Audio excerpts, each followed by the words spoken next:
শেখ হাসিনা তো ভারতে পালিয়ে গিয়েছিল, তারেক রহমান পালাবেন কই? দুইটা দলকে কিভাবে বাধ্য করাতে হয় আমরা সে বিষয়ে খুব ভালো করে জানি। তবে যেই ভোটগুলা বাড়াইছেন, কেউ সোশ্যাল ওয়েলফেয়ার করে, কেউ হলো শহীদ ফ্যামিলি নিয়ে পলিটিক্যাল ব্র্যান্ড অ্যাম্বাসাডর যোগ করে, এই দুইটা দলের ভোট ব্যাংক কিন্তু আবার নিচের দিকে নামতে থাকবে। তাহলে আগামীতে ভোট পাবে কারা? ভোট পাবে তারাই। আদেশ হবে, কিন্তু এটার কিন্তু আগামী 5 বছরে বাস্তবায়ন করতে হবে।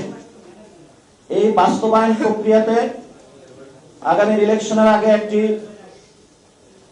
রিফর্ম অ্যালায়েন্স হবে বা সংস্কার জোট হবে। আমরা দেশবাসীকে আহ্বান জানাবো, সংস্কার জোট গঠনের প্রক্রিয়া চলছে। পুরো বাংলাদেশ আপনাদের বুকে দাড়িপাল্লার ব্যাচ থাকুক, ধানের ব্যাচ থাকুক, বুথে গিয়ে কিন্তু আপনারা এই যে সংস্কার জোটে ভোটটা দিয়ে আসবেন। কি বুঝলেন ভাই? অনলি যেটাই চাই। কারণ যদি ধানের ব্যাচে আপনারা ভোটটা দেন, তাহলে বাংলাদেশে কোনো সংস্কার হবে না। দাড়িপাল্লার যদি আপনারা সেখানে ভোট দেন, কোনো সংস্কার হবে না। আর আমরা আগামীর পার্লামেন্টে কোন একক নেতৃত্বে পার্লামেন্ট দেখতে চাই না।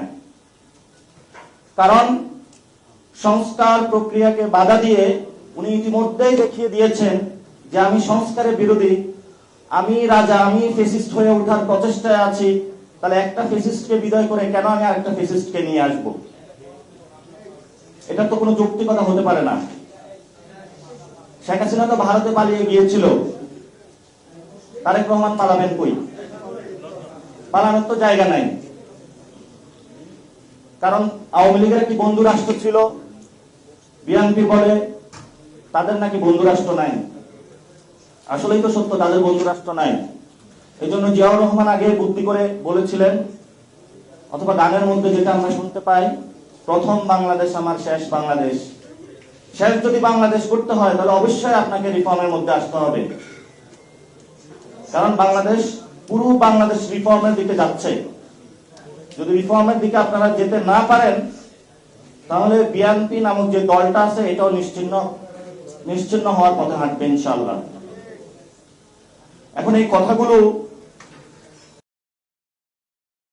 দল করে,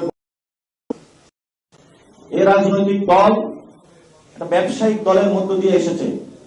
এই দশকে যারা এসেছিল, এমপি হয়েছিল, তাদেরকে হলো গার্মেন্টস ব্যবসা দেওয়া হয়েছিল, বিদেশে যে লোক পাঠানো সেই ব্যবসাগুলো দেওয়া হয়েছিল।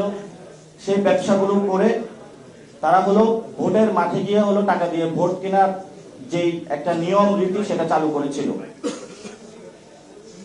একটা সময় ছিল বিএনপি প্রার্থী খুঁজে পেতে অনেক কষ্ট হইতো, কিন্তু যখন আপসহীন নেত্রী আমাদের একজন পলিটিক্যাল অ্যাম্বাসেডর, আমরা আগে দেখতাম সাকিব আল হাসান নামতো মাঠে, তারপর হলো মাশরাফি হলো মাঠে নামতে হলো নৌকার ভোট চেয়ে। এখন নতুন ব্র্যান্ড অ্যাম্বাসেডর রাজনীতিতে এসেছে, তারা হলো ধানের শীষে হলো ভোট চায়। তো ধানের শীষে যে আপনি ভোটটা চাচ্ছেন, আপনি আগে একটু বলতে হবে যে সংস্কার প্রক্রিয়া কিভাবে বাস্তবায়ন হবে সেই বিষয়ে বক্তব্য আপনি ধানের শীষে হবে। আমরা আপনাকে সম্মান করি, কারণ শহীদ ফ্যামিলিদের আমরা সম্মান করি।